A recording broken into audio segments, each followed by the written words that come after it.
Student protests in May of 1970 at Kent State University and Jackson State College, now Jackson State University in Mississippi, both ended tragically in students being killed by armed forces, in one case the National Guard forces, and in the other local police. Together, these events symbolize how students were really at the forefront of social change, but also how volatile and dangerous it was for students to push as hard as they were, both against the war in Vietnam, but also for other social changes like racial equity and equality.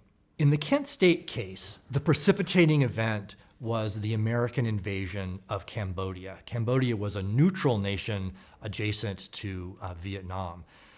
Just a week after President Nixon announced that the U.S. had invaded Cambodia, the anti-war movement exploded again across the country, particularly on college campuses.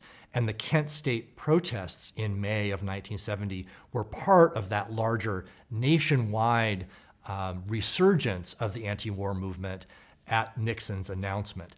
The reason this was so provocative is that President Nixon had been indicating in other public statements that he was trying to end the war, that he was trying to minimize further damage.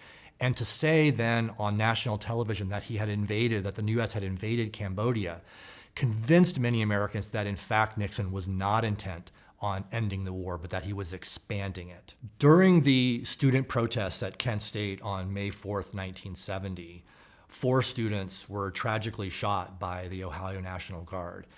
The events surrounding this are disputed, they're highly politicized, but the end result really was this incredible tragedy of 4 deaths.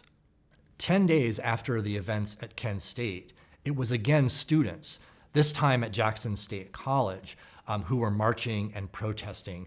At Jackson State, the issue was not the war in Vietnam directly, but rather racial equity, racial justice in Jackson. There were protests, there were confrontations with the police, and police end up shooting for about 30 seconds into a nearby dorm, killing 2 students in the dorm itself. So together, Kent State and Jackson State symbolize both the ways in which students were at the forefront of social change in this era and the ways in which the confrontations between students, between young people generally, and the authorities often led to really, truly tragic results.